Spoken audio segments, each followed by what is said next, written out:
Bon vendredi, bienvenue à cette toute dernière de l'année 2020 de On Jase. J'espère que vous allez bien, vous êtes en forme. Là, j'entends énormément de retours de son. Bon, voilà, ça vient de se régler. Merci beaucoup. Je ne sais pas, Martin, si c'était comme ça pour toi, mais je vous souhaite donc la bienvenue à cette toute dernière de l'année 2020. Avant le congé des fêtes, on va reprendre le 11 janvier prochain. Comme d'habitude, je souhaite la bienvenue à mon fidèle compagnon, travaillant, le beau bonhomme aujourd'hui, tout bien peigné, tout ça, Martin Lemay. Salut Martin, comment ça va? Ouais, je peigne ça avec une serviette, moi, mon chum, il a un peigne, j'ai pas vu ça depuis que j'ai 16 ans. Fait que ça fait un méchant bout. Hey, sais-tu quoi? Je sais que, tu sais, le débat des masques, on n'embarquera pas là-dessus, là. On arrive dans les fêtes, puis on s'est fait barrer, etc. Puis on convaincra pas ceux qui sont contre, puis ceux qui sont contre ne convaincront pas ceux qui sont pour. Mais moi, j'ai juste une pensée de même qui touche au monde du sport. Tu penses-tu vraiment que Laurent Duvernay est tardif, si c'était pas vrai, puis c'était une joke, la pandémie?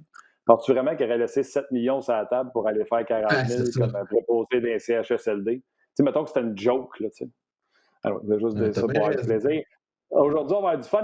On va faire un quadriplex comme les gens aiment. Là. On va être 4 en même Ah temps. ouais. Question de d'être sûr qu'on va se parler un par-dessus l'autre. Normand Flynn et Steph Leroux vont être avec nous. Aujourd'hui, les deux vont faire la majorité des matchs du championnat de hockey mondial junior. En tout cas, tous les matchs du Canada, sans exception. Que je te dirais, Steph ne sera pas content, je dis ça, mais tu sais, à Noël, il y a le Père Noël puis il y a Steph Leroux. Sauf que pour Steph, on n'a pas besoin de laisser un verre de lait et des biscuits. Ah, ben, c'est encore drôle. Des fois, un bon verre de lait avec des Oreos, c'est pas mieux entre deux matchs parce qu'il y a des journées qui en font deux puis trois, sont assez Yes, occupés. sir. Ouais, on va parler pas mal du championnat mondial junior. Martin, on va parler de l'équipe Canada. On va faire le tour. On va prendre le temps d'analyser tout ça en profondeur. Ça débute dans une semaine, jour pour jour. Il y a des matchs préparatoires qui sont présentés dès lundi également. Donc, on va prendre également le temps de répondre à vos questions. Si vous avez des questions pour Stéphane, pour Normand, sur le championnat mondial ou sur l'équipe Canada ou les Américains, peu importe, ben, vous pouvez nous les envoyer via Facebook, via le rds.ca. On va prendre le temps de leur poser des questions. Mais avant de commencer, il y a des petites nouvelles aujourd'hui dans le monde du hockey de la Ligue nationale, entre autres. Hier, on a vu la signature d'Anthony Duclair avec les Panthers de la Floride. C'est drôle, on en parlait justement hier à l'émission, qui était Surpris, toujours sans contrat. surpris. Oui, surpris moi aussi. Donc, il s'en va du côté de la Floride. Et là, il y a une rencontre de l'exécutif ce soir de l'Association des joueurs de la Ligue nationale. L'exécutif va parler à tous les représentants de chacune des équipes. J'imagine qu'on a des discussions, des choses à présenter aux joueurs. Il n'y a pas de vote prévu à l'horaire ce soir. Donc, ça avance quand même assez lentement. On pensait tous que d'ici la fin de la semaine, on était pour avoir une entente et possiblement prendre un vote ce week-end. Là, les taux se resserrent un petit peu. On dit du côté de la Ligue nationale qu'on souhaite toujours un départ le 13 janvier. Puis je ne sais pas si tu as vu ce matin un petit texte de nos collègues de TSN là, qui évoque la faible possibilité, je dis bien la faible, il ne faut pas partir en peur, mais que les équipes canadiennes, si advenant que la Ligue nationale ne s'entend pas avec chacune des provinces, parce que c'est le cas actuellement. Là, on le sait, au Québec, François Legault et la santé publique ont donné le go aux Canadiens pour le complexe Bell de Brossard, pour le camp, mais ce n'est pas réglé pour les matchs au Centre Bell. Mais là, il faut que chacune des équipes s'entende avec leur province et la Ligue nationale doit s'entendre. Si ce n'est pas le cas, il y a la possibilité que les équipes canadiennes déménagent aux États-Unis pour la prochaine saison. Donc ça veut dire deux choses. Il n'y aurait pas d'équipe au Canada, puis probablement que les divisions vont être complètement refaites. Parce que là, Ah, si on déménage, c'est, ben, c'est pas c'est pas fait. probablement, c'est pas probablement, c'est ça. C'est, on va pas voyager d'est en ouest, si on est aux États-Unis, on va descendre Ouais, les les divisions, tu Canadiens. parles, oui, c'est ça. Exactement, ça, c'est une certitude. Par contre, penses-tu vraiment que les joueurs qui, exemple, les Carey Price de ce Non. monde, veulent être de janvier à juillet sans leur famille? Ça ne se passera pas. Il faut trouver une entente. Le Québec, on sait que c'est réglé avec les Canadiens pour la préparation. Les matchs, ce n'est pas réglé encore. Manitoba, c'est très tough. J'avais publié, m'emmener une vidéo du premier ministre parce que, tu sais, on tombe à bras raccourcis sur le go. C'est pas mieux ailleurs. Et le premier ministre du Manitoba, il avait dit, les gens me demandent pourquoi j'aime ça autant être détesté, parce qu'en prenant des décisions pour prendre soin des gens, il reçoit beaucoup de haine par les médias sociaux. Puis il Ouais. avait fait un témoignage vraiment émotif en disant, je fais ça parce que je veux prendre soin de vous autres, puis j'espère qu'un jour, vous allez vous en rendre compte, vous n'êtes pas obligé de m'aimer, mais de me respecter pour les décisions que j'ai prises. Bref, c'est un témoignage qui est excessivement touchant et je sais que si vous trouvez Et, ça tough au Québec, c'est encore plus tough là-bas En Ontario également, là, il y a des décisions à prendre. Et ça va pas bien là, dans également, le pub, en Colombie-Britannique, tu as vu à Colombie-Britannique comment on n'y est pas avec le POC avec ça. Là, on dit au monde, vous n'êtes pas chez nous, vous venez pas en Colombie-Britannique, on ne veut pas vous voir. On a sacré dehors le chanteur de l'hymne canadien des Canucks parce que lui, il était une manifestation des anti-masques. On a dit, ouais, tu penses que ça n'existe pas en pandémie, t'es out, toi. Fait que le chanteur d'opéra des Canucks, c'est bye. Donc, oui, tu l'as dit, il faut trouver un terrain d'entente. Comme Legault l'a dit, c'est des équipes qui ont beaucoup d'argent, qui peuvent instaurer des systèmes qui pourraient être efficaces pour contrôler une pandémie dans une équipe. Et c'est ce qu'on demande aux équipes, de mettre le cash pour protéger les joueurs et surtout la population. Donc, ça, je pense que ça va être réglé rapidement, mais c'est surtout, puis tu sais, on en a parlé cette semaine, tu l'as dit, c'est surtout pour ça que ça prend du temps à faire une annonce, parce que c'est certainement pas ce qui se passe entre les joueurs puis la Ligue nationale de hockey. Anthony Duclair, je suis quand même surpris, même si tout le monde, Yann, dit que, parce que j'ai regardé les médias sociaux, puis tout le monde disait qu'il a perdu de l'argent parce qu'il y avait une meilleure offre des sénateurs. Moi, je m'attendais à ce qu'il signe pour le minimum, puis il a signé pour 1,7. Fait que chapeau à lui. Oui, puis il s'en va en Floride. J'ai rien contre Ottawa, là, mais au mois de février, c'est pas mal plus le fun de jouer à Miami qu'à Ottawa. Donc, en bout de ligne, il s'en va payer. On va voir, on a bien hâte de voir comment ça va aller de son côté. C'est peut-être la dernière chance. C'est peut-être l'occasion de la dernière chance. C'est peut-être l'équipe, lui, là, dans les dernières années. À un moment donné. Il a besoin de comprendre. Il a besoin de comprendre de jouer de la bonne façon. Oui, exactement. Alors, vous voyez, ça, c'est un peu les nouvelles en faisant le tour de l'actualité. Puis, ça va être intéressant de surveiller ça au cours des prochaines semaines. Tu sais, on jase, prend une pause pour le temps des fêtes, comme beaucoup d'émissions à RDS. Là, je pense à l'antichambre, le 5 à 7. Le 360 reste là. L'équipe de Sport 30, là, je tiens à le mentionner pour les habitués à la télé. Là, je sais qu'on n'est pas à la télé aujourd'hui, mais pour les habitués à la télé, Sport 30 demeure là. Donc, pour toutes les nouvelles et tout ce qui se passe, évidemment, au cours de la période des fêtes, là, la salle des nouvelles de RDS ne ferme pas. Au contraire, là, les gars travaillent très fort pour vous livrer un compte rendu quotidien de tout ce qui se passe dans le merveilleux monde du sport. Mais là, aujourd'hui, on va se concentrer pas mal sur le championnat mondial junior. Je disais que ça débute dans une semaine. Nous, Martin, on tombe en relâche, mais eux tombent dans leur période de l'année, certes, la plus occupée. Stéphane Leroux et Normand Flynn qui vont se joindre à nous à l'instant. Salut, boys! Bon, là, je pense qu'on n'entend pas Normand. Est-ce qu'on entend Stéphane? 1, 2, 3, 4, 5, 6. Ah, ouais, tout le monde est revenu. Merveilleux. On a même un retour de son terrible. Bon, on va l'avoir. Tu sais, VMix, des fois, c'est différent un peu. En tout cas, Normand, une chose est certaine, t'es pas dans ton salon. Moi, je vous entends pas, les boys. Bon, Stéphane, non, je suis pas dans mon salon. Je suis près de Stéphane, sur le boulevard Tachereau, mais je suis pas chez eux. Je suis dans un stationnement, parce que j'ai pas eu le temps de me rendre à la maison. Ah, il n'était pas question que je dise à Normand de s'en venir chez moi. Je vais le voir assez dans le temps des fêtes.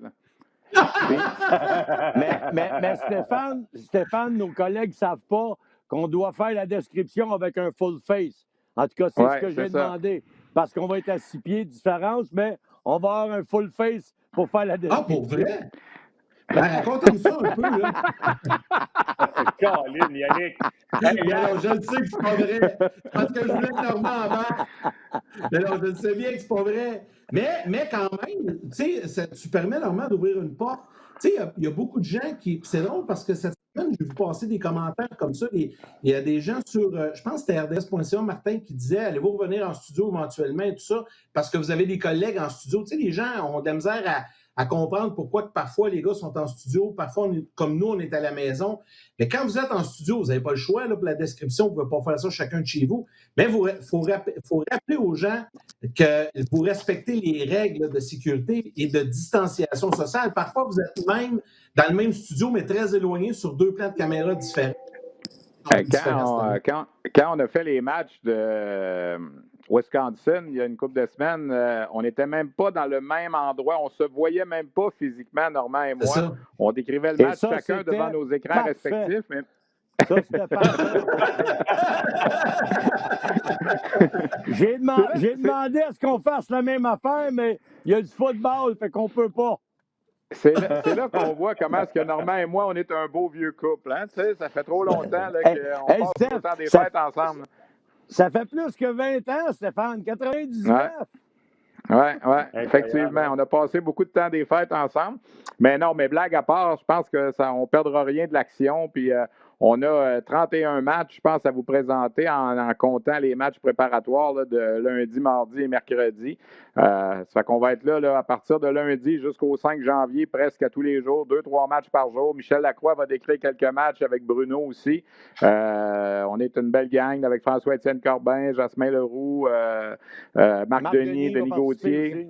Oui, c'est ça, Marc Denis, Denis Gauthier. Alors, c'est des gars qui ont joué dans le tournoi en plus. Manon Réaume va être là pour les matchs des États-Unis aussi parce qu'elle connaît bien les joueurs américains. Alors, je pense que ça va être agréable. Là. Puis, il ne faut pas oublier Pat Friolet, là, qui est notre soldat cette année, qui, lui, est encore, au moment où on se parle, enfermé dans sa chambre d'hôtel à Edmonton. Je pense qu'il a le droit de sortir dimanche. Il y avait 4 jours à faire. Il est arrivé mardi soir. Alors, il faut qu'il reste enfermé dans sa chambre. Il va pouvoir sortir à partir de dimanche. Puis là, il va pouvoir être en contact avec les joueurs de l'équipe. Oui, puis ça, c'est un point important, Yann. Puis les gens, je pense, ne sont pas dupes. Puis moi, j'aime ça au podcast, dire la vérité. Normalement, les gars, vous faites la description sur place. Les Noëls, c'est toujours à l'étranger, etc. Cette année, question d'avoir un peu d'insight, vous ne pouvez pas aller sur les lieux, vous allez faire les matchs en studio. Par contre, ça va vous permettre de passer Noël avec vos proches, contrairement à ce que vous êtes habitué d'habitude. Donc, ça doit être un mal pour un bien ou non, je vais être obligé de voir Normand plus souvent. Oui, dans mon cas, moi, il y a certaines années où la description s'est faite en studio, puis moi, j'étais sur place, dépendamment de comment le setup, comme on dit dans le milieu, là, était arrangé. Exemple, l'année passée, Michel et Normand faisaient la description en studio, moi, j'étais là-bas. Alors, moi, personnellement, ça fait 22 ans de suite, là, j'en ai pas manqué un sur place. Normand, il en a peut-être fait quoi, 13, 14 dans ces 22-là sur place, je ne sais plus, j'ai plus le compte, là. Mais il reste que, c'est sûr que c'est différent. Pour moi, là, écoute, être à la maison le 25 décembre, c'est arrivé l'année où le tournoi a commencé à Montréal, là, en 2014. Sinon, il faut remonter à 1998, là, la dernière fois que j'ai été le 25 décembre à la maison. Alors, c'est sûr que c'est un gros changement. Par contre, on ne peut pas faire des gros parties de toute façon. Moi, je n'ai pas l'habitude d'en faire, mais encore plus cette année. Alors, c'est sûr, je me suis fait un petit sapin de Noël. Cette année, il y a des années que j'en faisais même pas. Là, je partais, puis Noël n'était même pas arrivé, puis je revenais, on était le 7 janvier, là, comme dans la chanson de Beau Dommage, 23 décembre, 7 janvier, on se reverra. Mais c'était à peu près ça dans mon cas. T'sais. Mais cette année, oui, c'est un petit peu différent. Alors, on va en profiter un temps soit peu, mais en restant quand même tranquille. Là. Non. Normand, dans ton cas, ça va être différent aussi, mais comme Stéphane l'a dit, il y a quelques années que tu étais à Montréal quand même, mais le fait de travailler dans le temps des fêtes, des fois, ben pour vous autres, c'est une habitude. T'sais, nous autres, on dirait que c'est un automatique. La majorité des gens, on tombe en vacances dans le temps des fêtes, mais pour vous autres, c'est un automatique de travailler dans le temps des fêtes. Ça serait comme bizarre de ne pas le faire, justement. Oui, bien exact. Mais moi, les gars, personnellement, je vais vous dire que j'ai trouvé dans la vie vraiment ce que je voulais faire. C'était de faire du hockey d'une façon, je voulais coacher. Au début, je voulais jouer, après ça, je voulais coacher. Puis là, je fais de la télé, puis j'aime le hockey. J'ai pas l'impression que ça soit difficile, que ça soit un dimanche soir pendant que tout le monde soit réuni autour de la table, autour d'un bon repas, à prendre un bon verre de vin. Alors, je m'en vais faire un match de hockey. Je me sens pas... je me sens pas mal pris dans ça. J'aime ça.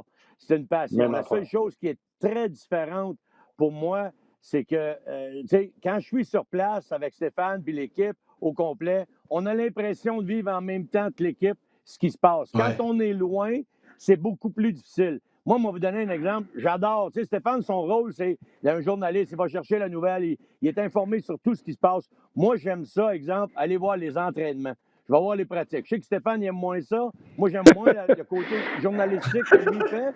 Moi, j'aime plus le côté aspect tactique, puis aller voir les équipes, comment ils pratiquent, etc. Fait qu'on n'a pas les... Puis c'est parfait, parce qu'en ondes, on va vous sortir les deux. Moi, j'aime l'autre aspect. Je vais voir... Même si j'avais été sur place, j'aurais été voir, comment ils vont pratiquer l'Autriche? Comment est-ce qu'ils font ça? Comment ça se passe? Fait que tu vois ce qu'ils pratiquent, tu vois comment ils sont disciplinés, comment les jeunes y répondent. C'est très différent. Puis pour la description, je vais vous avouer que c'est très différent d'être en studio ici. On regarde ça en même temps que vous autres. On a le même signal que vous autres, ou à peu près. Puis on ne voit pas de choses avant vous autres, ce que vous voyez à la télévision. Fait que pensez pas qu'on sait ce qui va se passer. On ne le sait pas. C'est très difficile de travailler dans ces conditions-là, mais on accepte ça, on le fait depuis longtemps, puis on sait comment ça marche. Deux choses là-dessus. Normand, il me fait capoter. Là, il va regarder les pratiques du Kazakhstan tout l'après-midi. Moi, j'en viens pas comment il est patient d'aller voir ça. Là, mais tu sais, il aime ça. Qu'est-ce que vous voulez que je fasse? Il a raison là, quand il dit ça. Là. Des fois, il me dit, je m'en vais voir le Kazakhstan. Je dis, bon après-midi, moi, m'a préparé mon match de demain. Hey, les boys, juste pour vous dire, la Fédération internationale de hockey sur glace vient d'émettre un communiqué il y a quelques instants. On a passé 2000 tests aux joueurs depuis qu'ils sont arrivés parce qu'ils ont tous été testés à tous les jours en répétition. Tous les gens qui sont dans la bulle, il y a eu 10 tests positifs sur 2000, 8 impliquant des joueurs de l'Allemagne et 2 impliquant du membre des personnels de la Suède. Donc, ce que ça veut dire, c'est que l'Allemagne doit demeurer en quarantaine jusqu'au 24 décembre. On doit prolonger la quarantaine pour ces joueurs-là parce qu'il y en a 8 qui ont testé positif. Pour la Suède, c'est 2 membres du personnel. Alors, ce que ça dit, puis je le lis en même temps que ça vient de sortir, là, Team Germany will remain in quarantine until December 24th. Sweden will remain in quarantine until December 21st. Alors, est-ce que ça compromet le match Canada-Suède de lundi que RDS devait vous présenter ou est-ce qu'ils vont pouvoir sortir le 21 décembre au matin? Écoutez, c'est chaud en ce moment. Là, je lis le communiqué en même temps que je vous parle. L'autre affaire, Steph, de ce que tu dis, est-ce qu'ils pourront jouer? Est-ce que le Canada va vouloir jouer de dire, hey, je ne prendrai pas la chance de jouer ce match hors concours-là, de contaminer mes joueurs qui sont clean pour manquer le début du tournoi? Mais là, c'est la santé publique, probablement, les boys, qui va prendre cette décision-là. Là.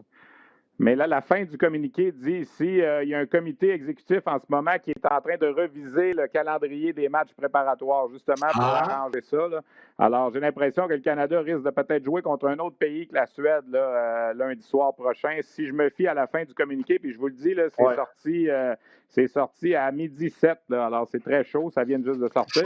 Mais la bonne nouvelle là-dedans, c'est que le Canada, tout le monde est correct. Là. Mais Stéphane, on a appris que Johnny Beecher des États-Unis avait eu un test positif et on lui a refusé l'accès à la bulle. Là, ces gars-là... Oui, mais ça, c'était avant l'arrivée. Ça, c'était avant l'arrivée dans la bulle. Oui, je suis d'accord. Mais là, ces gars-là qui ont eu le test positif, eux autres, obligatoirement, est-ce qu'il faut qu'ils soient sortis du tournoi? C'était pas ça la réglementation? Pas selon le communiqué. Là. On disait que tu étais expulsé du tournoi si tu avais un test positif après le 29 décembre et avant d'entrer dans la bulle, dans cette période-là. Après le 29 novembre. 29 novembre, pardon, et avant l'arrivée dans la bulle. Là, dans la bulle, tout le monde est confiné. Alors, il va falloir faire le suivi avec l'équipe de l'Allemagne. Je dirais qu'en ce moment, là, l'équipe de l'Allemagne est peut-être en géopardie un petit peu là, pour peut-être prendre part au tournoi. On a dit que ça prenait au moins 8 pays là, pour jouer le tournoi. Est-ce que le tournoi pourrait se jouer à 9 au lieu d'à 10? On va attendre. Là. On va leur donner jusqu'au 24 décembre selon le communiqué, là, mais c'est tout chaud, ça vient de sortir. Là. OK, premier entraînement à Edmonton. Ça aussi, ça vient de sortir. Également à 12h07, Stéphane et Normand, je vous donne les trios qui sont sur le tableau. Je veux vous entendre réagir à chaud. Ça serait ça, les trios. Si vous voulez, on va commencer avec les gardiens. De gauche à droite, c'est marqué Lévesque, Gauthier et Garand. C'est vraiment là, je pense, qu'on a un point d'interrogation parce qu'il n'y a pas eu de match en concours pour les voir contre les universités, voir qui avait un edge sur les autres. Donc, êtes-vous surpris d'entendre cet ordre-là? Ben oui et non. Levi a fait moi, je lui ai parlé hier justement à Devin Levi. Je pense que le dernier match intra-équipe, là, il a mis une espèce, ce qu'on dit en anglais, un statement. Il a effectué 36 arrêts dans ce match-là. Il jouait contre Kirby Dach. Il jouait contre l'équipe des Blancs qui avait tout gagné dans les matchs préparatoires avant. Moi, j'ai comme l'impression que Levi va peut-être avoir là, le départ. Mais le plus important, Martin, là, tu vois sur le tableau, c'est pas de voir Levi 1, c'est peut-être de voir Garand au 3e rang. Parce que le plus important pour l'équipe Canada, c'est identifier c'est qui le 3e. Puis là, après ça, on va travailler avec les 2 autres. Parce qu'oublie pas, ces joueurs-là, ces gardiens-là n'ont pas eu beaucoup d'action depuis le début de la saison. Ils ont eu le camp, c'est tout. Alors, il faut que Lévesque et Gauthier, selon moi, si c'est les 2 gars choisis, jouent les 2 matchs préparatoires. Puis, tu sais, on ne se comptera pas d'histoire non plus. Là. Les 3 premiers matchs du tournoi, c'est l'Allemagne, la Slovaquie et la Suisse. On va pouvoir encore faire des expériences un peu pendant ces 3 matchs-là. Le vrai numéro 1 là, du Canada, je pense qu'on va le savoir le 31 décembre quand le Canada va jouer contre la Finlande, qui va être le match normalement qui va décider là, du premier rang du groupe et par la suite la ronde des médailles. Mais je pense que Garand, qui a 18 ans, contrairement aux 2 autres qui ont 19 ans, peut-être lui vient d'être placé numéro 3 là, dans l'échelle, un peu comme on l'a fait avec Olivier Rodrigue l'an passé. On l'avait comme placé 3e, puis on a travaillé avec les 2 autres. Je pense que c'est ce qui est en train de se dessiner en ce moment. Là. OK, je vais continuer, Norm, avec... Tu veux dire quelque chose, ces gardiens? Vas-y. Oui, rapidement, parce qu'oublie pas aussi, là, ça se peut qu'on y ait été par numéro. Lévesque est le numéro 1, Gauthier est le numéro 30, puis Garand le numéro 31. Fait que ça se peut qu'on ait procédé comme ça aussi. Là. Il n'y a vraiment pas personne qui s'est démarqué à date. Puis, écoutez, s'il y en a un où ça a chauffé dans sa carrière puis il a montré qu'il était capable de battre des bonnes équipes, de jouer contre des bonnes équipes, rappelez-vous la fulgurante saison il y a 2 ans de Lévis, là, les commandeurs de Lévis, je pense qu'il avait gagné 36 matchs. Ouais. Ben, lui, gardien de but du Média 3 de Lac-Saint-Louis, c'était lui, Devon Levi. Levi avait arrêté Lévis. C'était lui, le gardien de but, qui était aussi en série contre les cantonniers de Magog. Il était excellent. C'est un excellent jeune joueur de hockey qui a décidé d'opter pour les collèges américains, mais il vient de chez nous, lui. Ça fait longtemps qu'on n'a pas un gardien de but québécois qui a été premier avec l'équipe canadienne. C'est possible que cette année, on voit ça. Là. Fait que j'ai hâte de voir qu'est-ce qui va se passer avec lui, mais il faut peut-être cette liste-là se fier plutôt au numéro qu'aux positions, au rang là, de positionnement des forces. OK, Norm, je te donne les paires de défense. Byram, ancien premier choix l'an passé de l'Avalanche Colorado avec Drysdale. Harley, ancien premier choix des Stars avec Schneider.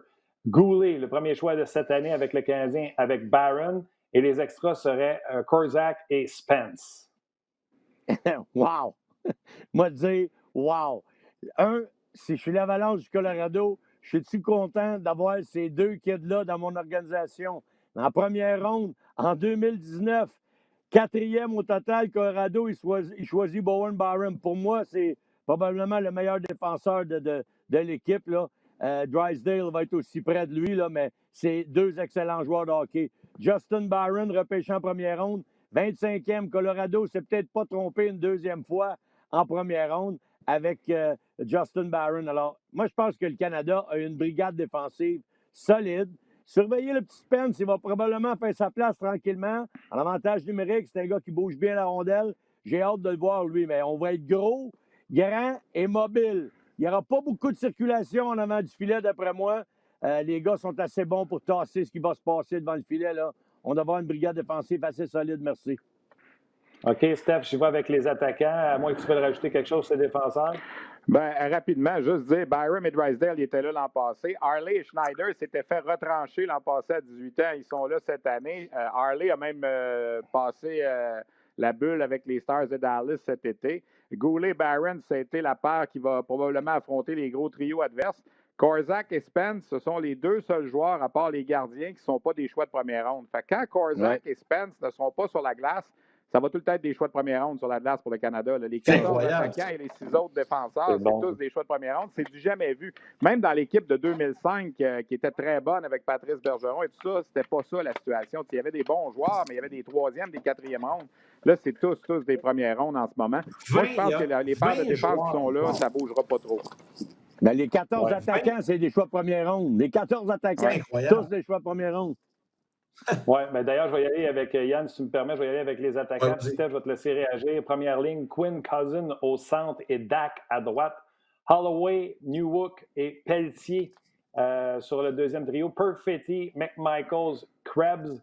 4e, Zary, Byfield, Tomasino et les extras, Suzuki et Mercer.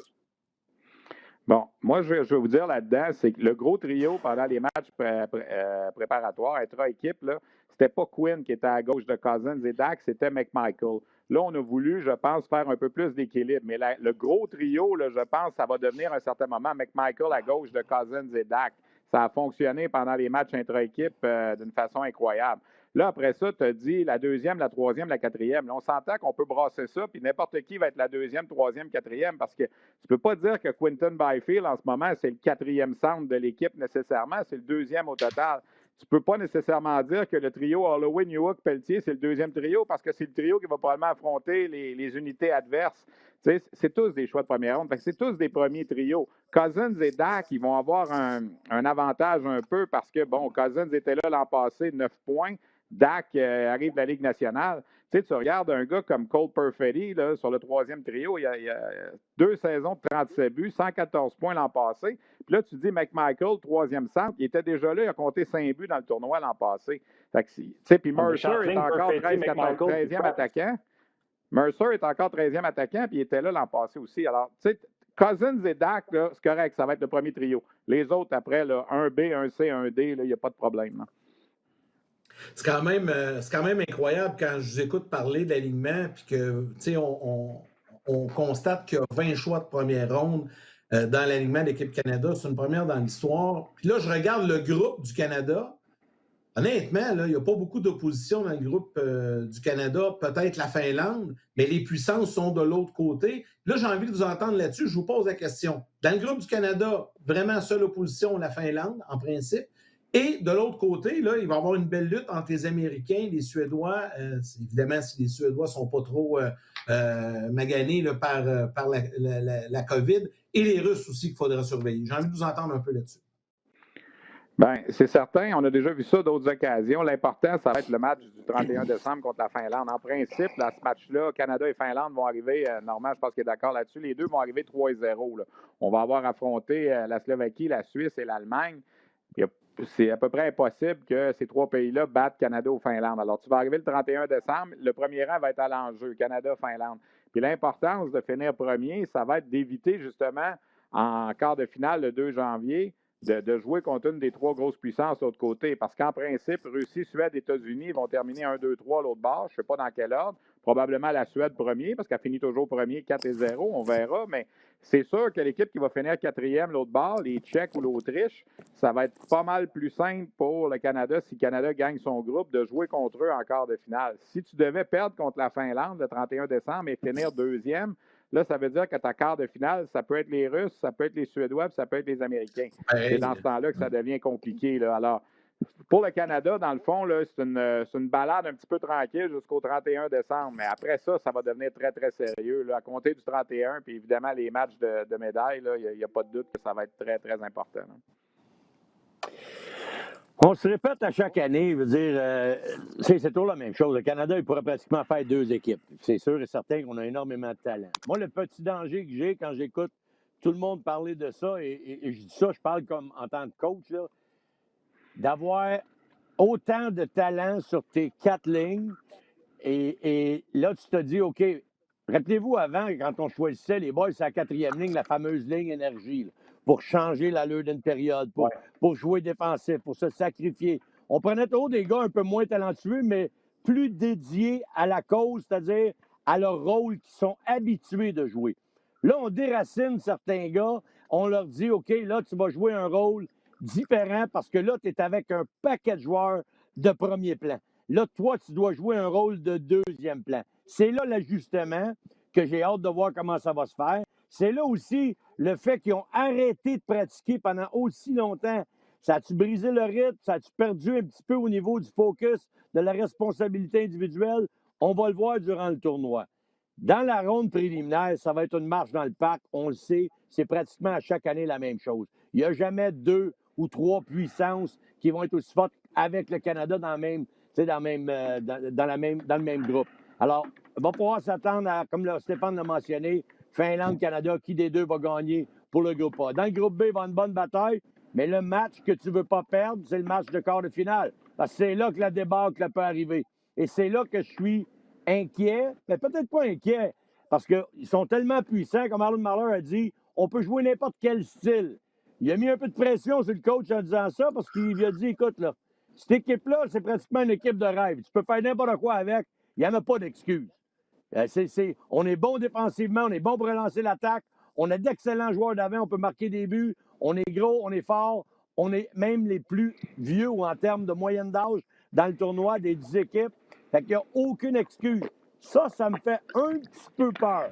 Parce que je me dis, quand il va y avoir des problèmes, quand ça va être difficile, quand l'avantage numérique ne pourra pas marquer ou ça ne fonctionnera pas à leur goût, qui va être la ligne d'énergie qui va repartir tout ça? Ça va être qui les gars qui vont être les joueurs qui vont décider de jouer un rôle différent et de l'accepter? C'est là que j'ai hâte de voir l'ajustement. J'aime pas ça quand on les gonfle trop. Puis j'ai même entendu, ils perdront peut-être même pas un match. Ça se peut. Mais je trouve que c'est énormément de pression parce que là, les autres pays, ils regardent ça, puis ils entendent ça, puis ils écoutent ça, ils disent « Wow, t'as pas besoin de motiver ben gros tes troupes. Là. Tu mets ça aux Russes, ils perdront pas un match. Peut-être. Tu mets ça dans leur chambre, eux autres vont lire ça. C'est une motivation pour les autres. Mais ça risque d'être très intéressant, c'est certain. On va aller aux commentaires des gens. Vous avez des questions pour Steph et pour Normand. Allez-y, le Facebook, Yannick est là. La page On Jase, je suis là également pour prendre vos commentaires et les transmettre à Steph. Pour répondre à ta question, Norm, c'est-tu pas un Mercer, comme on dit, tu vas rentrer dans l'alignement pour amener un petit peu plus d'énergie, pour changer la sauce un peu? Et l'autre affaire, on a beau dire que le Canada n'en perdra pas une, là, mais on a-tu la défensive pour protéger des gardiens qui seraient notre point d'interrogation, Steph? Bien, les gardiens, c'est sûr que c'est le point d'interrogation, mais on disait la même chose l'an passé. Tu sais, l'an passé, on avait Olivier Rodrigue, qui était un choix de deuxième ronde, qu'on a assis dans les estrades pour tous les matchs. On a parti le tournoi avec un joueur qui n'était pas repêché, Nico Daz, puis on est allé après ça avec Joel Hofer, qui est un choix de quatrième ronde. Cette année, c'est la même chose. On a un choix de quatrième ronde, un choix de septième ronde, puis un gars non repêché. C'est sûr que le danger d'une compétition comme ça, c'est que ça se joue sur un match. Moi, je suis convaincu qu'on organiserait une saison. Puis on inclurait le Canada, la Russie, la Finlande, la Suède, les États-Unis, 5 pays. Puis on dit, OK, vous jouez une saison de 30 matchs, vous affrontez 6 fois chaque. Mettons, une espèce de division. Là. Le Canada terminera au premier rang, je suis à peu près convaincu. Il y a trop de profondeur. Mais le soir donné, le 4 janvier, tu joues en demi-finale contre les Russes, mettons. Puis, oups, ton gardien donne un citron en partant. Tout le monde est sur la défensive. Puis Askarov en arrête 47 de l'autre côté. Tu perds 2-1, c'est terminé. Tu joues plus pour la médaille d'or. Alors, tu sais, c'est ça qu'il faut toujours tenir compte. Là. Tu peux avoir une superbe équipe, ça ne veut pas dire que cette équipe-là va gagner. Tu sais, le Canada a terminé 6e à Vancouver. Il n'y a pas personne qui va me faire croire qu'il y a 2 ans, le Canada était plus faible que la Suisse. Mais la Suisse a passé, puis le Canada n'a pas passé. Le Canada était tout près là, de s'en aller en demi-finale contre les Suisses cette année-là. Puis là, il y a eu une malchance, un lancer punition raté, un bâton brisé. Les Finlandais n'étaient pas meilleurs. Tu aurais joué 10 matchs Finlande-Canada cette année-là. Le Canada n'aurait probablement gagné 8, si ce n'est pas 9. Mais ce soir donné-là, le 2 janvier, en 2019, à Vancouver, on a perdu le match. Donc, c'est terminé. Le Canada s'est retrouvé en 6e position. Puis là, l'année passée, tout le monde disait « Hey, il faut effacer la débandade de l'année d'avant. » Un instant, là, c'était pas une débandade. Tu avais perdu un match 2-1 en prolongation contre la Finlande, dans lequel tu menais 1-0, il restait 40 secondes. Il faut faire attention avec le classement et les chiffres, la façon que c'est fait. Dès que tu perds le 2 janvier, tu t'en vas pour la 5e, 6e, 7e place, 8e place. C'est sûr là, que ça n'a pas de bon sens. T'sais. Une débandade, pour moi, c'est quand le Canada va se faire battre par le Kazakhstan, comme c'est arrivé en 98. Là, on peut comprendre. Il y en a une débandade l'année passée, Steph, quand ils ont perdu 6-0 contre les Russes. Tout le monde s'est dit, wow, ouais, mais c'est un match. Là. Je le sais, non, mais au Canada, là, on n'accepte pas s'ils ne gagnent pas la médaille d'or. Ça, c'est ancré dans la tête. Et même les joueurs, on ne les prépare pas pour la médaille d'argent ni pour la médaille de bronze. Le mindset, c'est l'or. Et quand c'est pas l'or, c'est ça qu'ils appellent une débandade. C'est aussi relevé que ça, le niveau d'attente envers l'équipe canadienne. Et c'est fou, tu as raison de le dire. Des fois, c'est un but, puis des fois, c'est même pas dans ta game à toi, c'est dans une autre game que c'est arrivé. Bang, tu te perds une position au classement, tu te retrouves à perdre une chance pour la médaille d'or. Tu n'as pas toujours ton destin dans tes mains non plus. Alors, l'an passé, rappelez-vous, là, quand ils ont perdu contre les Russes, tout le monde s'est dit « Wow, les Russes viennent de nous défoncer. Ils ont sorti notre gardien de but. » Il avait réussi, le Canada, quand même. Tu sais, Askarov n'avait pas été bon l'an passé. J'imagine que cette année, il va vouloir s'en reprendre, lui aussi. Mais après ce match-là, rappelle-toi, Stéphane, c'était la risée. Le Canada, personne n'en revenait. On avait perdu la Lafrenière. Les chances de gagner la médaille d'or étaient... On n'avait pas joué le match encore, t'es pas rendu en... Mais les chances étaient pratiquement, wow, qu'est-ce qui va arriver là? On réaffronte les Russes. Il arrive un paquet d'événements, la rondelle qui frappe la caméra, bing, bang. En tout cas, on finit par gagner ce match-là.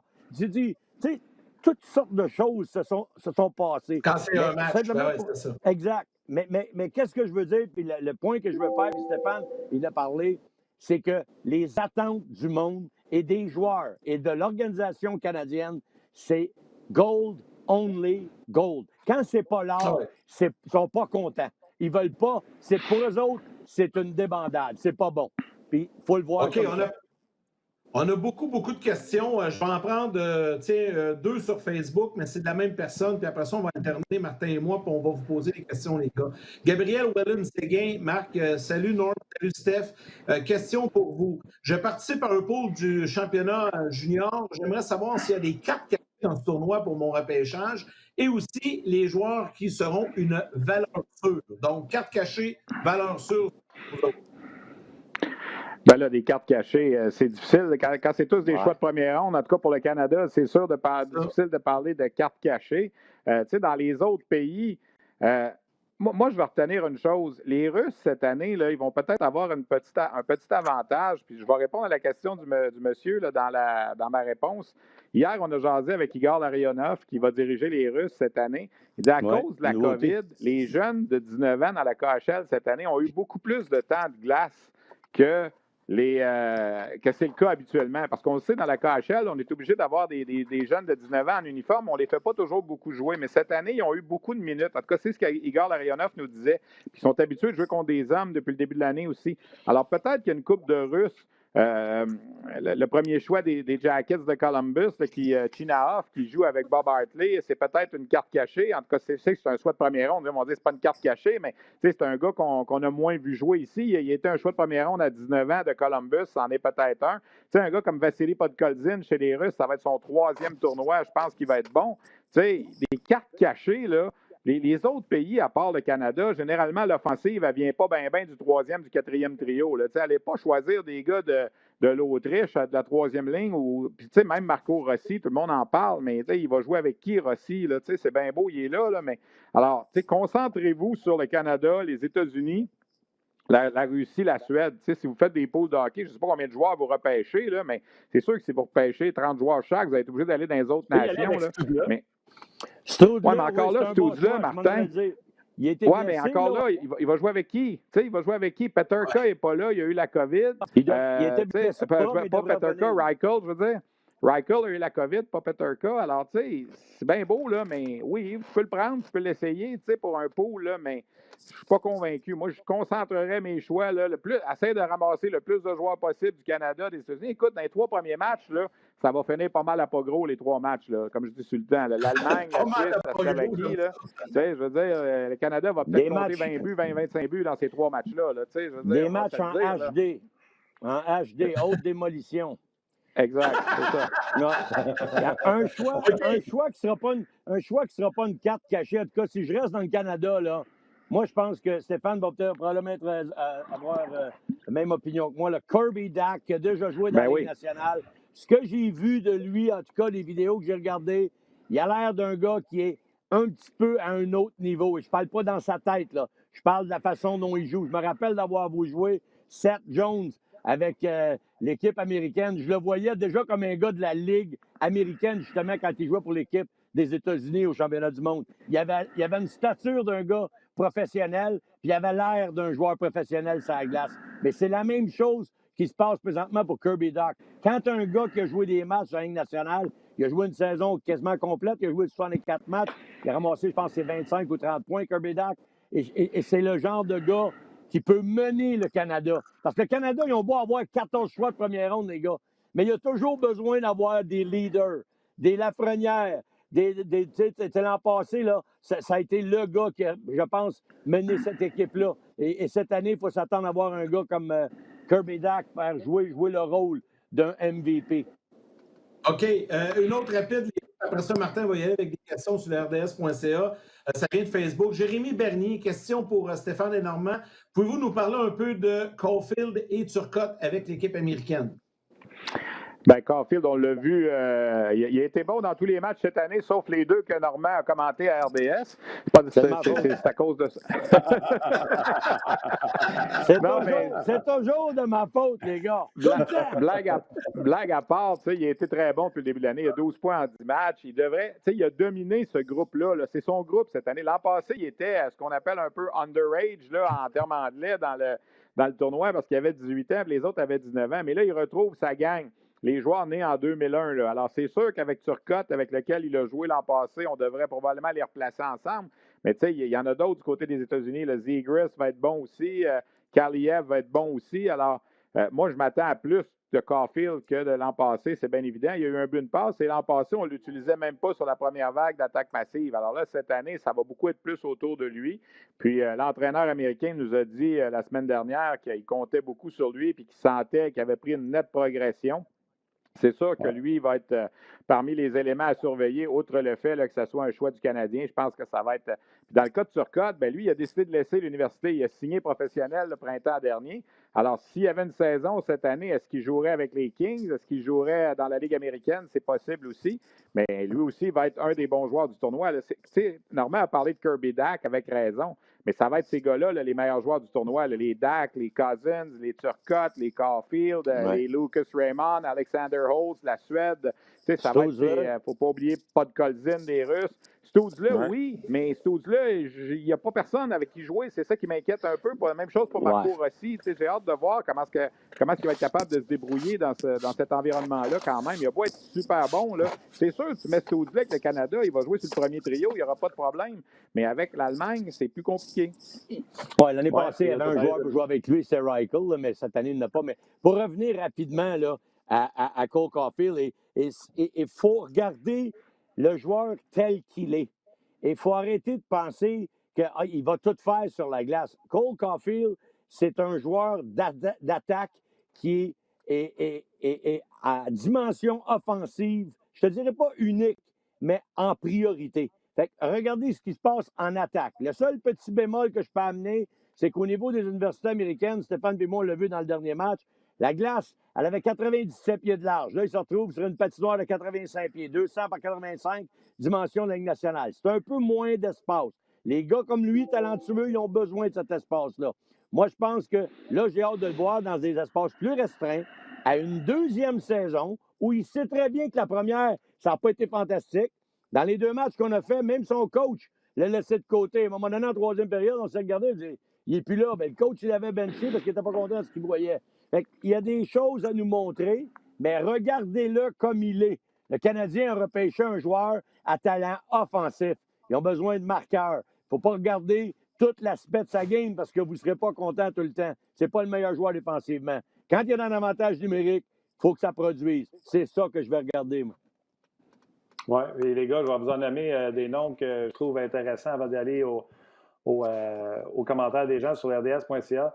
Bon, vous avez parlé de Caulfield, bien sûr, Cooley également, qui aura un gros rôle avec le Canadien, mais Jan Mysak, on parle de carte cachée avec la République tchèque, on parle d'un joueur offensif. Lui aussi, on veut le voir du côté des Sénateurs, on a 4 choix qui seront dans le championnat junior. On parle beaucoup de mais Jake Sanderson, c'est le rôle premier choix défenseur, donc on veut voir de qu'est-ce qu'il a l'air lui aussi. Et les Leafs de Toronto, qui repêchent rarement en première ronde dernièrement, n'ont pas 2, n'ont pas 3, n'ont pas 4, en ont 6 des joueurs au tournoi. Donc, ça sera intéressant également à suivre de ce côté-là. Les Leafs auraient pu en avoir 7 aussi. On a décidé de ramener Nick Robertson avec l'équipe parce qu'il aurait pu jouer avec les Américains. C'est une grosse perte pour les Américains, Robertson. Là, il a joué dans la bulle l'été dernier. Puis les Maple Leafs aimaient mieux l'avoir au camp dès le jour 1 plutôt que de le laisser avec les Américains. D'ailleurs, ça a fait un petit... pas un scandale, là, le mot est peut-être fort, mais les gens des États-Unis ont dit OK, c'est les Maple Leafs, c'est une équipe canadienne qui nous enlève un Américain. Est-ce qu'on aurait fait la même chose si ça avait été un Canadien? On peut toujours débattre là-dessus, mais oui, il y a des bons joueurs. Moi, Jake Sanderson, j'ai hâte de voir parce que c'en est un que moi, j'avais mis plus bas dans ma liste quand j'avais fait ma prévision de repêchage parce que je ne l'avais pas vu beaucoup, puis j'espérais le voir au moins 18 ans l'an passé, moins 18 ans qui n'a pas eu lieu finalement. Mais moi aussi, là, les rapports que je vois, puis ce que j'ai pu voir, les séquences, les entraînements, c'est un gars qui a un coup de patin extraordinaire, c'est un gars qui a été élevé dans le hockey. Son père, c'est Jeff Sanderson, l'ancien attaquant notamment des défunts Whalers d'Hartford. Il a joué ailleurs aussi, là, mais alors, je pense que lui, oui, ça va être un élément important pour les États-Unis, il n'y a pas de doute. Pour relancer l'attaque, là, ça va probablement être le gars qui...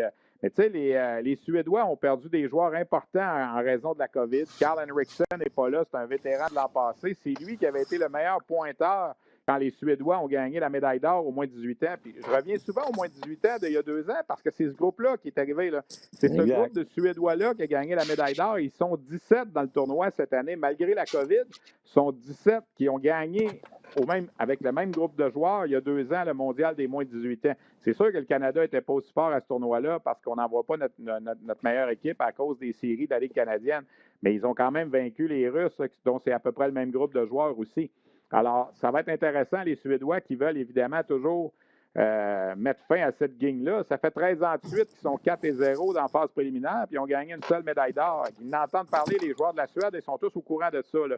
Puis ils veulent stopper, d'arrêter d'être les chokers par excellence de ce tournoi-là, si on veut. Alors, ils ont une certaine pression eux aussi. Mais moi, je pense que cette année, c'est Canada-Russie. On s'en va encore vers ça, selon moi. Si j'avais à choisir aujourd'hui une finale le 5 janvier, ce serait Canada-Russie, la revanche de l'an passé. Puis on va voir si ce que Igor Larionov va emmener va changer quelque chose, parce que ça fait 8 fois dans les 10 dernières années que c'est le bon vieux Valérie Bragin qui dirigeait cette équipe-là. Puis, tu sais, Normand, puis moi, on l'a vu souvent, le bonhomme Bragin, là, tu sais, c'est sombre un peu, Bragin. Tu sais, c'est l'ancienne école un peu et tout ça.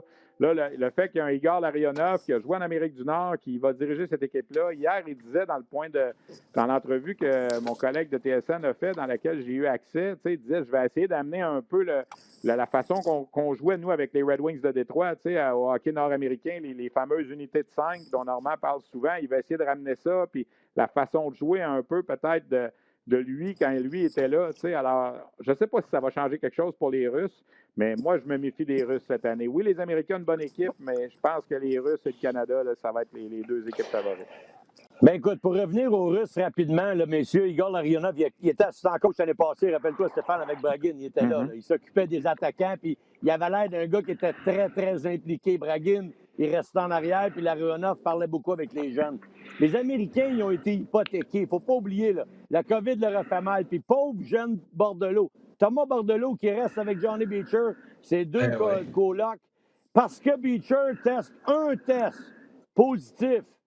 L'autre n'est pas capable de venir au tournoi, puis lui non plus. Puis Thomas Bordelot, j'aurais aimé ça le voir avec l'équipe américaine. Ça aurait été... By the way, juste te dire que ça a été un positif le vendredi, puis un négatif le samedi, puis c'était trop tard les deux de la partie.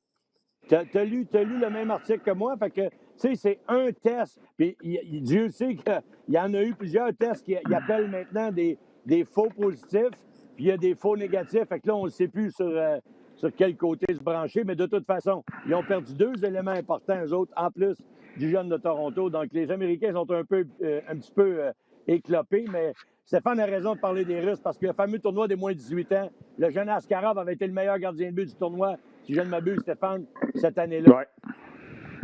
Exact. On va le voir, c'est sa deuxième prise. Éric sur rds.ca, premièrement, il te félicite, Stéphane, parce qu'il a sûrement déjà entendu ton entrevue avec Levaille. Il te félicite. D'ailleurs, tu en profiteras pour plugger où on peut l'entendre, si c'est sur ton podcast. Et il te pose également la question, puis les gars, ils vous demandent, allez-y d'une prédiction, qui sera le joueur du tournoi?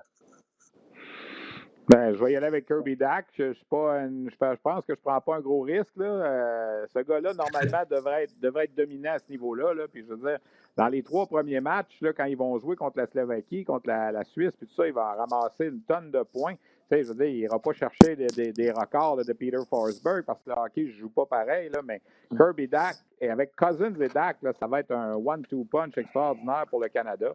Moi, je pense que Bowen Byram et Kirby Dach, ça va être les deux gars clés là, pour la formation canadienne. Pas loin en arrière, Cousins. Dans les autres équipes, écoute, Podkolzin avec la Russie, c'est sa 3e participation. Il connaît le tabac, c'est sûr. Askarov, on en a parlé. Chez les Américains, il y a des bons joueurs. Il y a Turcotte, il y a Caulfield. Ça va être dans ces gars-là. Là. Ça devrait être dans... Je viens probablement de le nommer. Là. J'en ai nommé 5-6. Ça devrait être là-dedans. Là. OK. Moi, je suis d'accord avec ça. Moi, Askarov, il viendrait parmi les 3 premiers. Parce que moi, je vais y aller avec un gars qui a eu un mauvais tournoi. Puis j'irais, les 3 gars que je mettrais là-dedans, là, c'est une revanche, un peu comme Lafrenière. Je pense que Cole Caulfield, il va mettre la pédale au fond. Au niveau des points, il devra en ramasser. Parce que je suis convaincu qu'il va en mettre plein la vue. Et si ça se passe au niveau offensif, il va certainement s'approcher de Kirby Dach. Quoique Dach joue dans le groupe le plus faible. Tu sais, les Américains sont de l'autre côté. Les matchs risquent d'être un petit peu plus difficiles dans le groupe B que ce qui va se passer dans le groupe A pour le Canada. Mais s'il y en a un qui retient mon attention beaucoup, c'est Askarov qui va certainement, lui, vouloir prendre sa revanche parce que l'an passé, il a été chassé du rôle de numéro 1 et c'est son vis-à-vis, pas son vis-à-vis, mais son coéquipier qui a fini le tournoi. On l'a perdu dans la ronde préliminaire. Askarov, il n'est plus jamais revenu. Alors, j'ai l'impression que cette année, il va vouloir retrouver la forme et me faire mentir tous ces dénigreurs. Lui, c'est un choix des Prédateurs de Nashville en passant. 2e ronde, les Prédateurs, ils ne se sont pas trompés souvent avec les gardiens de but. Pecoroni en est la preuve. OK, une question rapide sur Facebook. Elle est adressée à Stéphane. Cédric Lantier te demande, Steph, que penses-tu du fait que Samuel Poulin n'a pas fait l'équipe? As-tu été surpris? Oui et non. J'en avais parlé au départ que, premièrement, on l'a dit, là, il y a 20 choix de première ronde dans l'équipe. Alors, lui, il fait partie des 7 choix de première ronde qui ont été retranchés là, avec Hendrix Lapierre, Maverick Bourque, puis tout ça. Ce qui est décevant dans le cas de Poulain, c'est qu'il a 19 ans. Mais Normand va s'en rappeler. On a fait les matchs les 2 fois auparavant qu'on a pris Samuel Poulain dans les équipes canadiennes avec les moins de 18 ans. Ça n'a pas bien fonctionné. Alors, c'est sûr que Hockey Canada se fie à ce qu'il fait avec le Phoenix de Sherbrooke, ça c'est une chose, mais se fie aussi à ce qu'il fait dans le programme canadien. Puis Samuel Poulain avait commencé sur le premier trio au moins de 18 ans, puis avait fini le tournoi sur le 4e trio. Tu sais, si tu additionnes les moins de 17 ans, les moins de 18 ans, les 3 participations de Samuel Poulain dans le programme canadien, il y a quelque chose comme 6 points en 17 matchs. Alors, c'est sûr que pour le Canada, c'est peut-être pas suffisant dans un contexte comme cette année. C'est sûr que si la Ligue nationale avait été en marche, bon, peut-être même que Samuel Poulain aurait pu jouer dans la Ligue nationale en début de saison avec Pittsburgh, on ne sait pas. Mais chose certaine, il y aurait des Kirby Dack qui ne seraient pas là, il y aurait peut-être des Cousins qui ne seraient pas là, il y aurait peut-être des McMichael ou Byfield qui ne seraient pas là. Alors là, il y aurait probablement eu une place pour un gars comme Samuel Poulain qui fait partie d'une certaine façon de ceux qui écopent en raison de la profondeur. Puis André Tourigny l'a dit, c'est pas parce qu'il n'a pas été bon, c'est que là, on a des meilleurs. Il y a des gens qui sont là. Puis l'autre chose qui est importante aussi, là, les gars qui se font couper avec l'équipe Canada Junior à 19 ans et qui ne jouent jamais dans cette équipe-là, là, je peux vous en nommer jusqu'à demain matin. Il y en a qui sont au temple de la renommée. Là. Alors, tu sais, Martin Brodeur, vous avez dit c'est un gardien, mais Martin Brodeur, Patrick Roy, ils ont été retranchés de cette équipe-là. Ils n'ont jamais joué pour l'équipe Canada Junior. Adam Foote, il n'a jamais joué pour l'équipe canadienne junior. Puis je peux vous en nommer jusqu'à demain matin, Doug Gilmour, puis tout ça. Alors, tu sais, de se faire retrancher à 19 ans, oui, c'est plate. Puis oui, tu veux vivre l'expérience, mais ça ne veut pas dire que dans la Ligue nationale, Samuel Poulain ne sera pas meilleur que des joueurs qu'on a gardés cette année. Parce qu'il faut toujours penser une chose. Tu choisis tes gars pas en fonction de la carrière qu'ils vont avoir dans la Ligue nationale, en fonction de qui c'est qui va m'aider dans les 2 prochaines semaines, dans les 3 prochaines semaines. Tu sais, c'est simplement ça. Là. Et imagine, tu sais, les boys, j'ai coaché assez longtemps pour que quand tu te prépares pour ces fameuses coupures-là, là, c'est les moments les plus déchirants de ta carrière de coach.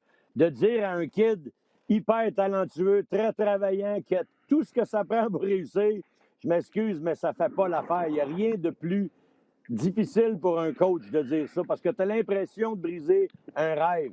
Puis les petits gars qui veulent faire la Ligue nationale, c'est des jeunes qui sont fiers. Ils ont été les meilleurs partout où ils ont passé. Là, tu leur dis pour la première fois peut-être de leur vie, t'es coupé. T'sais, ils se sont jamais fait dire ça, eux autres-là. Le petit gars, il a toujours été le meilleur partout ce qu'il a passé. Puis il joue sur le premier power play, puis tout le monde parle ligne de lui, puis il est la face de son équipe dans son petit coin de pays. Là. Mais toi, tu lui dis, t'es coupé. Je m'imagine le rôle du coach, comment ça a dû être difficile de dire à ces kids-là. Puis quand il a 18 ans, tu lui dis, t'es coupé avec le sourire, tu viendras l'année prochaine, puis ça va être toi qui va faire la pluie et le beau temps. Mais quand il a 19, là, il ne reviendra plus, c'est fini. Fait que ça, c'est pas facile pour le coach. Fait que des fois, c'est pas une question de talent. Des fois, tantôt, je te parlais, la conception d'une équipe. Comment tu construis une équipe? Mais avant, là, tu aurais eu probablement d'autres gars de première ronde qui n'auraient pas été choisis parce qu'ils auraient dit non. On veut un gars de 4e ronde qui va se garocher à la face devant le puck parce que lui, il fait tout le temps dans la Ligue canadienne. Puis l'autre, on ne le voit jamais le faire. Fait qu'on va prendre l'autre qui est à sa 4e ligne, qui va jouer son rôle à lui, qui n'est pas un choix de première ronde. On a décidé autrement. Depuis une couple d'années, c'est ça qu'on fait. On y va avec 4 gros, on va s'arranger avec ça. On va faire en sorte que les gars jouent un rôle différent de ce qu'ils ont à jouer dans leur équipe. Puis parlant de gars de 19 ans qui ont été retranchés, André Tourigny, tu sais, c'est difficile, là, mais il a retourné à la maison Graham Clark, qui est un de ses joueurs avec les 67 d'Ottawa, qui avait eu, là, j'ai la feuille devant moi, là, qui était le meilleur compteur de l'équipe dans les matchs intra-équipe après Kirby Dack et Philippe Tomasino. Il avait eu 5 points en 4 matchs. Ça avait été un des meilleurs pendant les matchs intra-équipe. C'est un choix de 3e ronde des Devils. Un gros bonhomme qui aurait été capable de jouer normalement comme Normandie, peut-être pour se lancer devant les rondelles, puis tout ça. Puis là, c'est le joueur avec lequel il va falloir que tu ailles à la guerre après dans ton équipe junior. Tu es obligé de le retourner à 19 ans. Il y a combien de coachs d'équipe Canada Junior qui ont retranché de leurs propres joueurs qui avaient 5 points en 4 matchs dans les matchs intra-équipe? Ça n'a pas dû arriver souvent, ça. Alors, tu sais, nous, on parle beaucoup de Poulain, là. T'sais, au Québec, on parle de Poulain, puis c'est normal, là. Mais tu sais, Équipe Canada a retranché Adam Beckman, qui était le joueur par excellence de la Ligue junior de l'Ontario, de l'Ouest l'an passé. On l'a retranché. On a retranché Seth Jarvis, qui est un choix de première ronde au repêchage cette année. et qui l'an passé a fini l'année 63 points dans ses 26 derniers matchs. On l'a retranché aussi. Fait que, tu sais, Samuel Poulain, là, oui, c'est plate, il a du talent, mais il n'est pas le seul. Là. C'est pas le seul qui s'est fait retrancher comme choix de première ronde, qui aurait pu, dans d'autres années, faire l'équipe. Cette année, là, il n'a pas pu se tailler une place. Là. On pourrait faire, je dis tout le temps ça, on pourrait faire 2 équipes. On pourrait faire 2 équipes, Steph, puis c'est à toi et 2 fortes. On a autant de talent que ça. Ouais.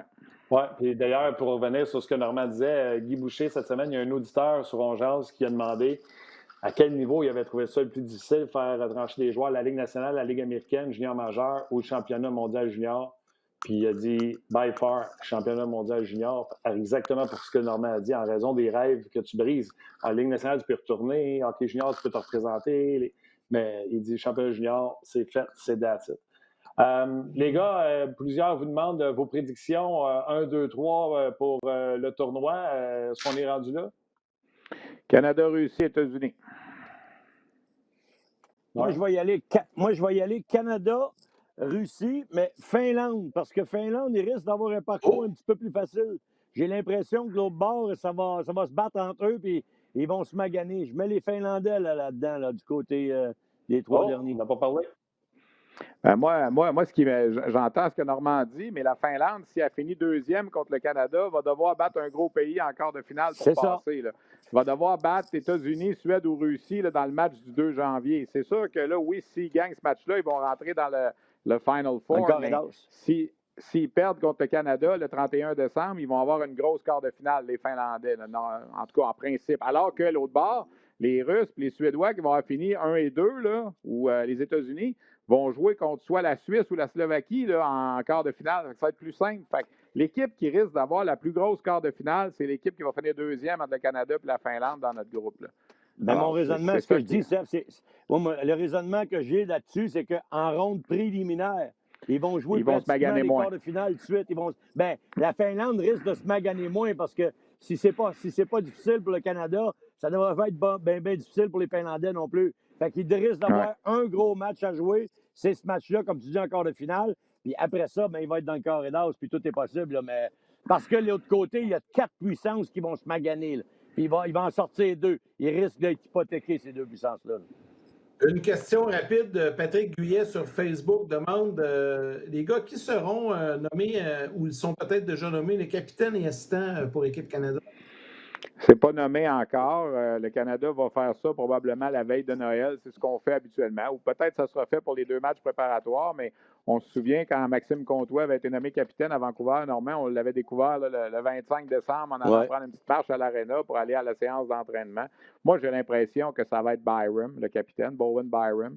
Il était là l'an passé, puis c'est un leader.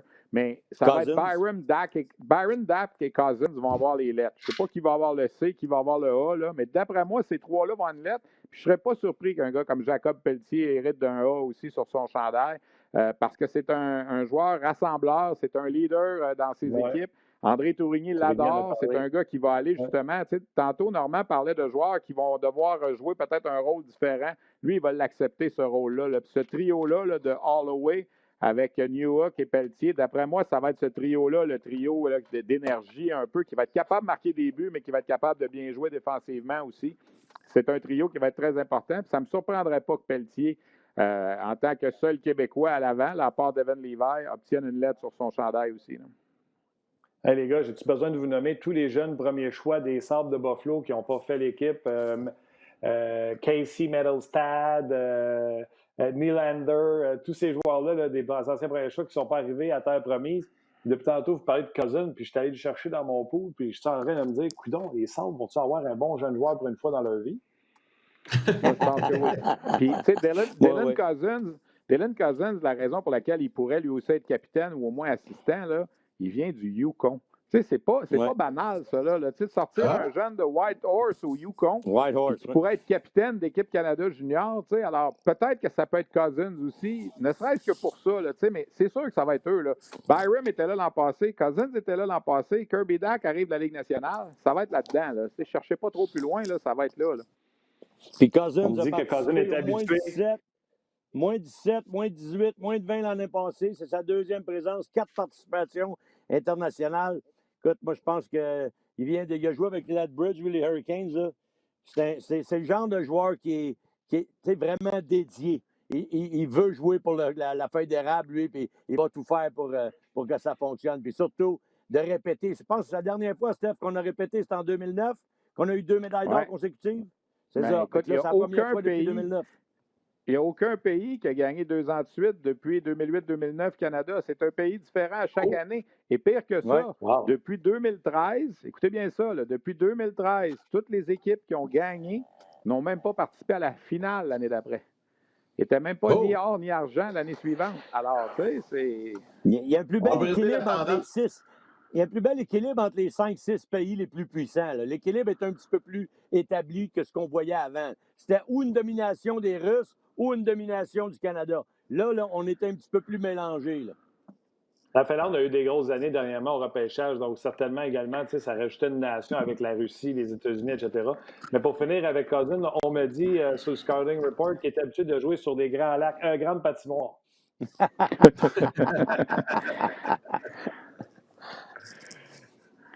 D'autres questions, Yann? J'en ai de mon bord, là. Je ne sais pas si tu en avais toi aussi de ton côté.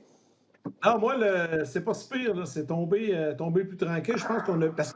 Question regarde, Émile Tremblay fait demander, pensez-vous que Byfield sera un joueur d'impact? On connaît l'histoire de la différence d'âge, Steph, entre autres. Là. Byfield, en passé, ça a été plus tranquille pour lui. La Lafrenière a dominé. Les deux se font repêcher cette année, mais Byfield est plus jeune. Là, cette année, il revient un peu, si tu veux, comme à l'âge de la Lafrenière. Donc, est-ce qu'il sera dominant cette année?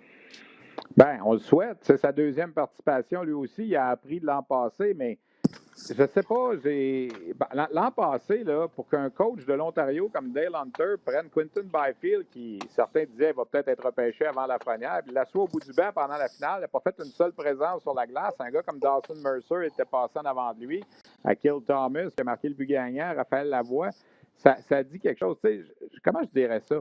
Je ne peux pas dévoiler certaines informations que j'ai promis de ne pas dévoiler, mais regarde où Byfield est en ce moment sur l'échiquier des trios, les quatrièmes trios, là, si on se fie au plan de tantôt. Je ne suis pas convaincu que Byfield va faire ce que Lafrenière a fait l'an passé. Tu sais, la step que Lafrenière a pris entre 17 et 18, je ne sais pas si Byfield va être capable de le faire de la même façon que Lafrenière l'a fait. On le souhaite, là, mais en ce moment, là, il ne fait pas partie, selon moi, des 10-12 gars les plus importants de l'équipe, Quinton Byfield, en ce moment. Là. Et tu sais, quand tu parles comme ça, Stéphane, tu n'as pas besoin de nous dévoiler ce que tu sais. Ça veut tout dire. Tu sais, tout ce qui se passe présentement, là, et comment est-ce qu'il traite. Non, mais ça veut tout dire. Un coach n'aura pas besoin de te le comprendre. Tu regardes où je le place. Regarde où il joue. Puis, il n'y a pas de lettre sur le chandail. Tu sais, qu'est-ce que ça te dit, ça? Il manque quelque chose. Tu sais, pour être un vrai pro, il faut que tu aies une association de plein de bonnes petites choses. Les vrais pros, les Crosby, les Lafrenière, ces kids-là qui ont gagné des médailles, puis ils ont rentré dans la Ligue nationale, ils étaient quelqu'un, puis ils sont améliorés avec chaque saison, avec chaque pratique. Pourquoi? Parce que c'est des vrais pros. Il manque un élément à Quinton Byfield, puis d'être sorti deuxième overall lors du dernier repêchage. Des fois, il y en a des kids qui le prennent d'une façon, puis il y en a d'autres que ça fait un petit peu enfler la tête, puis il se pense rendu. Parce que le repêchage, j'ai été pris deuxième au total, c'est parce que je suis bon. Il y a des choses encore à améliorer, je suis convaincu. Puis ça, les coachs ne te diront jamais parce que tu ne veux pas faire ça. Les jeunes ont leur destinée dans les mains, puis il y a des choses à apprendre, puis ça peut être une très bonne école, une préparation pour la Ligue nationale pour lui. Là. Hey, messieurs, rapidement, juste avant, pendant que Normand discutait, j'ai pris un tweet suédois, puis aujourd'hui, avec Google Translate, on est capable de lire le suédois en 10 secondes. Là. Puis les gens du réseau suédois SVT Sports, qu'on voit chaque année, qui sont au tournoi, il y a une dépêche ici qui dit qu'en raison des 2 tests positifs chez les dirigeants de la Suède, les matchs préparatoires de la Suède la semaine prochaine contre le Canada et la Suisse sont désormais annulés.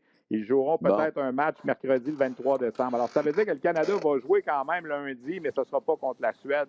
Normalement, on va changer notre préparation tout de suite. Là, on va réorganiser ça. Oui, c'est ça. Mais ça, c'est drôle. Selon la télé suédoise, en tout cas, ça ne sera pas le Canada. Là.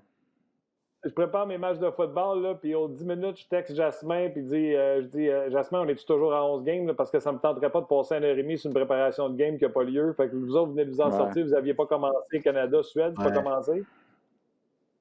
Ben oui, tu as commencé, là, mais... Il manque juste les numéros pour les Suédois, moi, là, mais ça s'empresse moins, là. Je vais te les envoyer. Pourquoi pas un match Canada-États-Unis lundi? Ça serait le fun, me semble, ça. Hein? Dans les matchs préparatoires, ça pourrait mettre un peu de vie. Les États-Unis sont censés jouer dimanche, un match préparatoire. Je ne sais pas, là, on va sûrement ressortir un calendrier des matchs préparatoires. Bon, ça m'amène, les gars, en conclusion, à vous lancer la balle maintenant pour nous parler des rendez-vous. Bon, là, évidemment, les matchs préparatoires, tu peux en parler, Steph, mais ça peut changer là, avec ce qu'on a. Le début du tournoi, le premier match du Canada, et rappelle-nous également ton entrevue avec Devon, où est-ce qu'on peut aller chercher ça. Bon, OK. Ben, l'horaire de RDS commence lundi, 21, 22, 23. On a 2 matchs préparatoires par soir, 18h, 21h30.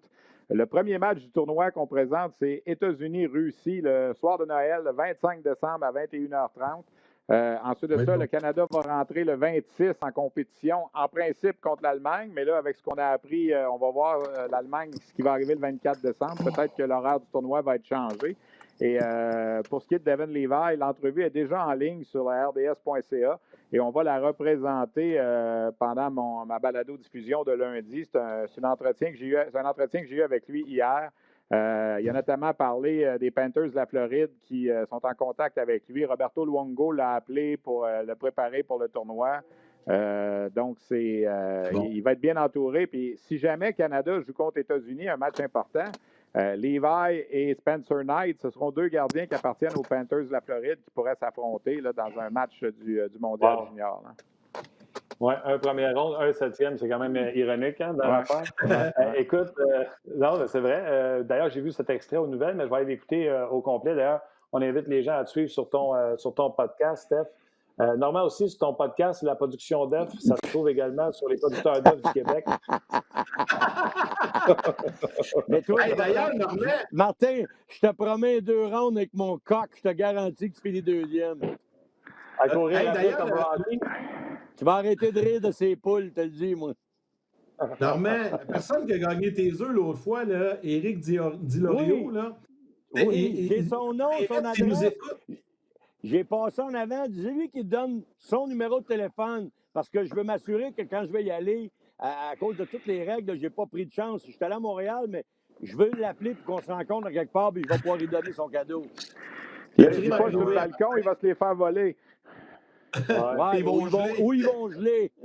Ils vont pas les tirer des villes des autres, là, mais... Juste écrire à Martin en privé sur la page d'RDS.ca, Éric, puis Normand va rentrer en contact avec toi. C'est beau. Yes, sir. Écoute, les gars, je vous souhaite un beau temps des fêtes, un beau tournoi. Je vous mets un verre de lait et des biscuits à tous les soirs sur le bord du foyer pour vous autres. Puis je vous souhaite un superbe tournoi. Les rendez-vous, on les a déjà donnés. Ton podcast, Steph, on en a parlé.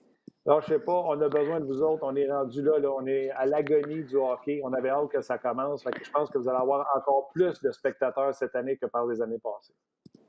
Oui, je suis convaincu que l'intérêt va être encore plus grand que d'habitude. Puis en plus, les matchs sont à heure de grande écoute. Tu sais, c'est le fun, des fois, les matchs à 8 heures le matin, quand tu te lèves le lendemain de ton party. Là, mais là, le fait que ça va être en heure de grande écoute, en prime time, je pense que ça va attirer encore plus de monde. Puis on est bien content de ça. Puis c'est une belle, belle tradition qu'on va poursuivre cette année encore. Exactement. Puis Martin l'a dit. Le Père Noël est une tradition et de vous entendre également dans le temps des fêtes, c'est une belle tradition bien ancrée au Québec. Les gars, je vous souhaite un beau temps des fêtes puis ça va être le fun de vous regarder à tous les matchs. Merci Normand, merci Steph. Merci, salut. Yes sir, salut boys. Encore une fois, Martin. Hein, mais quand ils ont commencé, moi c'était Yann, j'étais en culotte courte puis je les écoutais. Avec les commentaires, je les écoutais. Non mais, hey! Tu sais, ce que Steph a dit, là, c'est pas bête. Je ne sais pas ça, moi non plus, les matchs le matin. Tu sais, quand c'est en Europe, là, tu te lèves le matin, tu prenais un bon café et tu écoutes un match Canada-Finlande. Tu sais, c'est pas désagréable. En tout cas, pour l'horaire complète, vous pouvez consulter le site également. Il y a une section spéciale sur le championnat mondial junior sur le rds.ca. Vous avez tous les détails, l'horaire des matchs. Puis là, bien, assurément, il va y avoir des changements pour les matchs préparatoires cette semaine. Probablement aujourd'hui que ça va être annoncé ou demain. Surveillez ça de très, très près. Hey Martin, si tu me donnes le temps, d'ailleurs, on le voit à l'écran, la section spéciale du championnat mondial qui sera présentée dès dimanche avec les matchs préparatoires allez voir ça, vous avez tous les détails.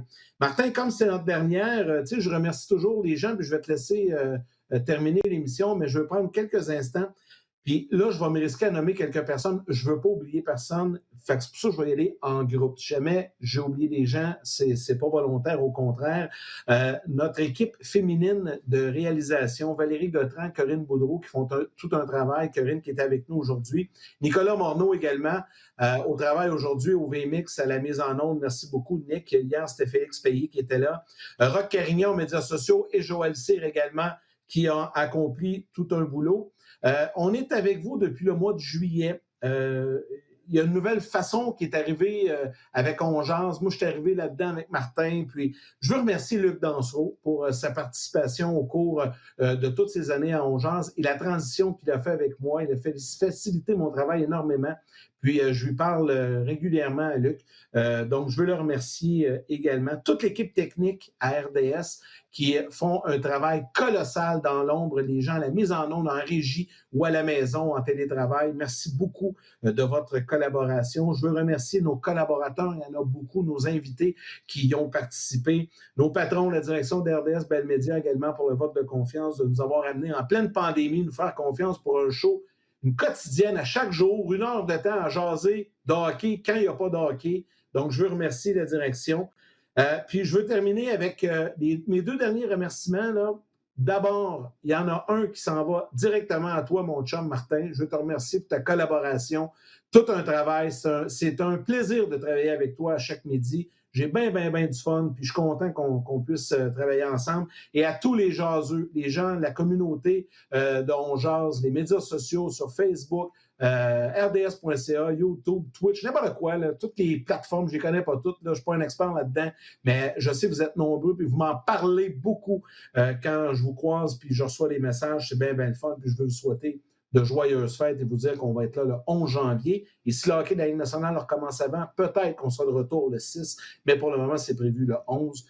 Et je te laisse terminer. Je vais prendre le temps, Martin, de remercier tout le monde, parce que c'est tellement important de prendre quelques instants pour remercier ces gens-là qui travaillent très fort avec nous. Oui, tu as bien fait ça. Fait que je ne repasserai pas sur l'équipe technique, j'espère, par contre, qu'ils ne penseront pas que je ne pense pas à eux. Yann, merci à toi. Merci. Tu sais, je ne me suis jamais caché. Tu sais, je perdais un chum avec Luc Dansereau. Ce gars-là, Luc Dansereau, je l'ai rencontré en faisant ce show-là. Puis je l'ai amené dans ma gang. Je l'ai amené jouer au hockey dans ma gang. On a développé une relation superbe. Puis c'est sûr que quand il y a eu le changement, ça m'a fait de la peine pour Luc. Mais quand on m'a dit c'était toi, je pense qu'on est chums à l'extérieur de longue date. Puis nous autres, on était tout le temps les chums qui se disaient « un moment donné, on va faire quelque chose. » c'est ça. Fait que c'était pas une relation proche, mais c'était une relation où on se disait « un moment donné, il me semble avec ce gars-là, ça clique. » J'ai déjà fait une chronique à radio sur toi, Yannick Lévesque, parce que j'ai de l'admiration pour toi, pour le père de famille que tu es, les valeurs que tu as. Fait que je suis hyper content de faire ça avec toi. Puis les gens qui m'écrivaient et qui s'ennuyaient de Luc, je leur disais « je ferais pas ça avec Yannick Lévesque si c'était un trou de cul. » On va dire de même. Là. Je le fais avec lui parce que c'est un esprit de bon Jack. Puis vous allez apprendre à le connaître, donnez-y le temps. Je pense que les gens t'ont adopté. Fait que chapeau, mon chum. Chapeau pour être celui qui ramasse la steam parce que moi, la télé, qu'on soit à TV, je trouve ça bien le fun, mais je veux pas qu'on dénature le show. Fait que souvent, je t'appelle, puis je fais Yann les pauses, ça gosse, puis si, puis Yann, il dit tout à celui qui fait m'en occupe, je vais parler avec un bas, je vais parler avec un si. Yann est le tampon entre moi et toutes mes colères. Fait que merci, Bodé. Puis merci aux autres. Ce show-là n'existerait pas sans eux autres, puis il n'y a pas de nulle part où j'aimerais mieux être qu'être à On Jase, parler comme je parle dans la vraie vie, sans artifice, avec mon parler, mon savoir sur le hockey, puis je veux amener le hockey à un autre niveau, je veux qu'on parle du hockey différemment, puis je pense que c'est ça qu'on fait du nouveau d'On Jase avec le show d'un autre angle. Fait que je pense que les gens qui écoutent On Jase suivent d'un autre angle, il n'y a rien que je voudrais faire différemment. Fait que merci. Mais là, surtout, je vous souhaite à tous de la santé. Ouais. On arrive au fil d'arrivée, il va y avoir les vaccins. Matt, tu vas te faire vacciner, fait que prends pas de chance. Ça serait bien plate d'arriver là et faire était pour avoir le vaccin la semaine passée. Fait que c'est la même affaire pour vous autres. Je le sais que ça nous tente de faire le party. Je le sais que ça tente de voir nos familles. On arrive au fil d'arrivée. Ça va arrêter cette cochonnerie-là. Nous autres, on va pouvoir retourner en studio. Le hockey va recommencer. La vie va revenir. Puis ça sera juste un mauvais cauchemar. Santé à tout le monde. On vous aime. Je pense que oui. Hein? Je pense qu'on les aime. C'est un beau temps des fêtes. Hein? Ouais. Bye. Salut.